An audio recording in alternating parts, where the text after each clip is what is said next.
Assalamualaikum warahmatullahi wabarakatuh. Perkenalkan, nama saya Refdi Susanto. Saya dari Fakultas Sastra, Program Studi Sastra Indonesia, Universitas Pamulang.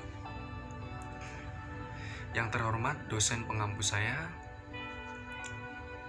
yang telah memberikan tugas UAS tentang filsafat ilmu ini sendiri.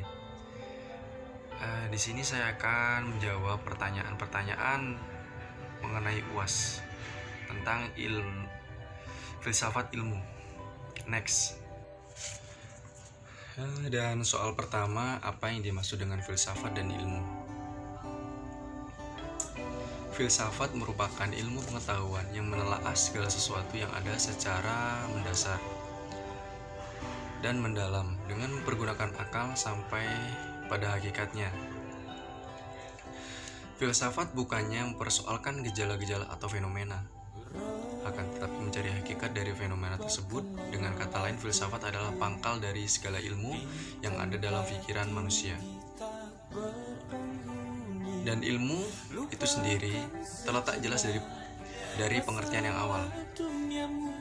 Filsafat diperlukan manusia sebagai panduan dalam menjalani kehidupan, sedangkan ilmu pengetahuan diperlukan untuk menjawab segala bentuk pertanyaan. Filsafat terbentuk karakteristik seorang individu atau kelompok, dan ilmu pengetahuan bertindak sebagai penunjang. Next. Selanjutnya saya akan menjawab pertanyaan soal yang kedua. Apa sih manfaat belajar ilmu baik secara teoritis atau secara praktis? Manfaat filsafat secara teoritis. Berdasarkan pemahaman dasarnya, persepsi ini tidak tepat meskipun di dalamnya terkandung manfaat secara khusus.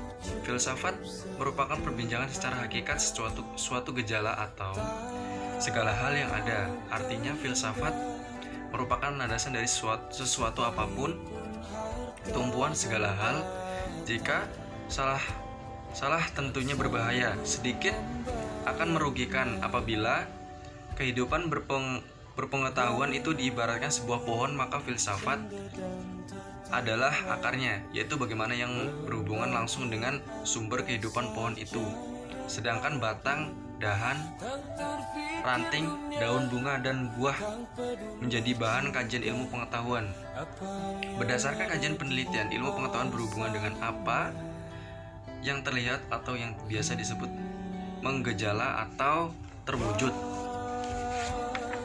Terlebih lagi kaum awam, ia hanya dapat melihat sesuatu secara langsung atau yang berhubungan secara langsung, khususnya menjawab kebutuhan nyata dirinya sendiri.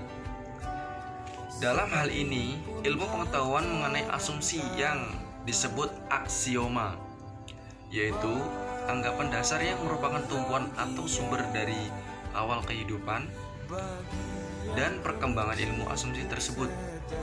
Hal tersebut sebagai keyakinan filsafat. Philosophical belief. Asumsi tersebut jika terus-menerus ditelaah, entah bertambah atau berkurang, atau justru berubah, akhirnya teori-teori baru dalam kehidupan pengetahuan atau bermunculan, sehingga lahirnya istilah filsafat ilmu. Filsafat ilmu berperan fundamental dalam melahirkan pemeliharaan dan mengembangkan ilmu pengetahuan. Manfaat secara praktis. Filsafat memang abstrak, namun tidak berarti filsafat sama sekali tidak bersangkut paut dengan kehidupan sehari-hari yang konkret. Keabstrakan filsafat tidak berarti bahwa filsafat itu tak memiliki hubungan apapun juga dengan kehidupan nyata setiap hari. Kendali tidak memberikan petunjuk praktis tentang bagaimana bangunan yang arsitektik dan elok. Filsafat sanggup membantu manusia dengan memberikan pemahaman tentang apa itu arsitektik dan elok. Dalam kearsitekturan, sehingga nilai keindahan yang diperoleh lewat pemahaman itu akan menjadi patokan utama bagi pelaksanaan pekerjaan pembangunan tersebut. Next. Ya, selanjutnya saya akan menjawab pertanyaan yang ketiga. Istilah-istilah yang paling sulit diingat dalam filsafat ilmu, serta ungkapkanlah alasannya. Istilah-istilah dalam filsafat ilmu itu sendiri ada 11 istilah. Yang pertama, ontologi. Ontologi adalah ilmu yang membahas tentang hakikat yang ada, yang merupakan reality, baik itu terbentuk jasmani atau konkret maupun rohani atau abstrak. Yang kedua, metafisika. Metafisika adalah suatu kajian tentang hakikat keberadaan zat, hakikat pikiran, dan hakikat zat dengan pikiran. Metafisika ini ada dua.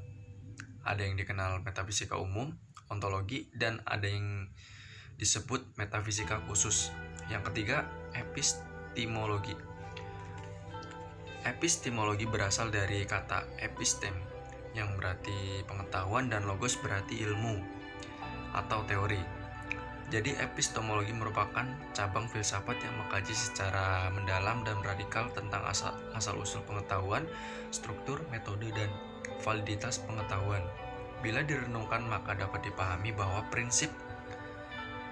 prinsipnya epistemologi adalah bagian dari filsafat yang membicarakan tentang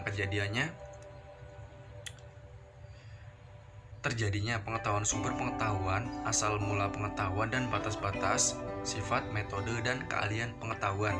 Yang keempat, aksiologi. Aksiologi menurut Jujun S. Suryan Sumantri. Aksiologi merupakan teori nilai yang berkaitan dengan kegunaan dari pengetahuan yang diperoleh.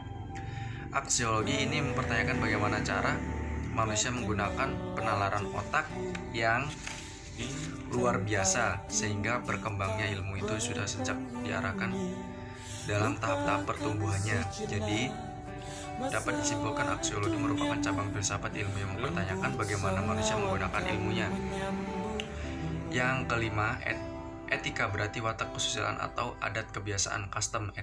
Etika biasanya berkaitan erat dengan perkataan moral. Yang keenam, estetika. Estetika ada yang berarti pengamatan, pencerapan inderawi atau pemahaman intelektual. Oleh karena itu, sebagai salah satu cabang filsafat ilmu, estetika persoalan dan membahas tentang definisi, susunan, dan peranan kehidupan khususnya dalam bidang seni. Secara sederhana dapat dikatakan bahwa keindahan merupakan objek dari estetika. Yang ketujuh, empiris. Empiris sendiri adalah suatu aliran dan filsafat yang menyatakan bahwa semua pengetahuan berasal dari pengalaman manusia. Empirisme menolak anggapan bahwa manusia telah membawa fitrah pengetahuan dalam dirinya ketika dilahirkan. Yang kedelapan, logika. Logika merupakan cabang filsafat yang menyelidiki lurus tidaknya pemikiran kita. Lapangan dalam logika adalah asas-asas yang menentukan pemikiran yang lurus, tepat, dan sehat. Yang kesembilan, penalaran. Penalaran merupakan suatu proses berpikir menurut alur tertentu dalam menarik suatu kesimpulan. Logika adalah ilmu yang mempelajari pikiran melalui bahasa, logika, dan ketika telah terjadi penalaran yang dianggap baik atau buruk atas tidak pernyataannya. Yang ke-10, pengetahuan. Pengetahuan merupakan segala sesuatu yang diketahui manusia. Pengetahuan adalah apa yang diketahui atau hasil dari pekerjaan tahu. Maksudnya pekerjaan tahu tersebut adalah hasil dari kenal, sadar, insaf, mengerti, dan pandai. Jadi semua pengetahuan itu adalah milik dari isi pikiran. Yang mengetahui merupakan hasil proses dari usaha manusia untuk tahu. Yang ke-11, ilmu. Ilmu merupakan bagian dari pengetahuan yang bersifat empiris, sistematis, dapat diukur dan dibuktikan. Jadi perbedaan antara pengetahuan dan ilmu adalah jika pengetahuan knowledge adalah hasil tahu manusia yang memahami suatu objek tertentu, sedangkan ilmu skills adalah pengetahuan yang bersifat positif dan sistematif. Dari 11 penjelasan barusan saya jabarkan, semua saling berkaitan dan memiliki maksud dan tujuan yang sama. Istilah yang paling sulit dalam filsafat ilmu adalah logika, karena hasil pemikiran atau pemenuhan yang menyelidiki sekaligus mendasari segala sesuatu yang berfokus pada pasa maksa di balik pernyataan atau teori yang ada untuk disusun dalam sebuah sistem pengetahuan rasional. Next.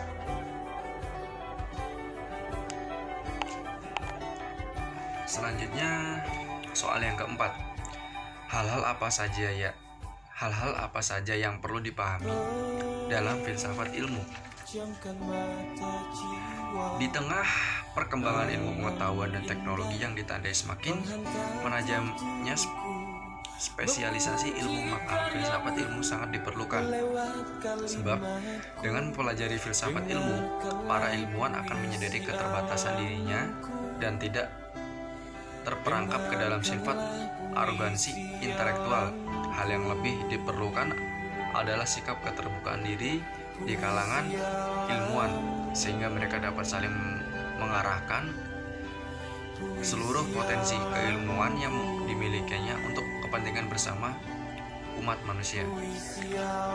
Mahasiswa sebagai bagian dari Civitas Academica diharapkan memiliki penguasaan yang baik atas bidang ilmu yang ditekuni untuk melanjutkan pemanfaatan ilmu tersebut, baik untuk pengembangan kehidupan dirinya maupun kehidupan masyarakat pada umumnya.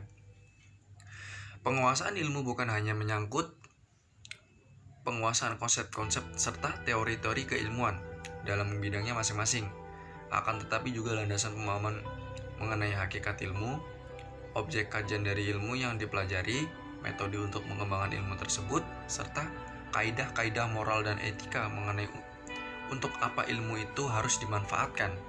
Atas dasar itulah filsafat ilmu memiliki peran penting dalam membentuk kepribadian calon-calon ilmuwan pada umumnya.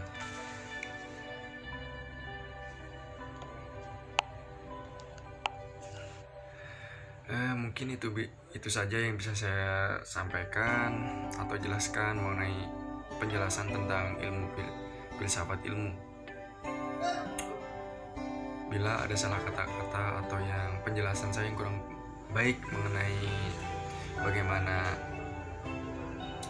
manfaat dan apa pentingnya sih mempelajari ilmu filsafat ilmu itu sendiri, bila ada salah kata ya saya dimohon maafkan, mohon koreksinya dan di komen. Baik, saya akhiri.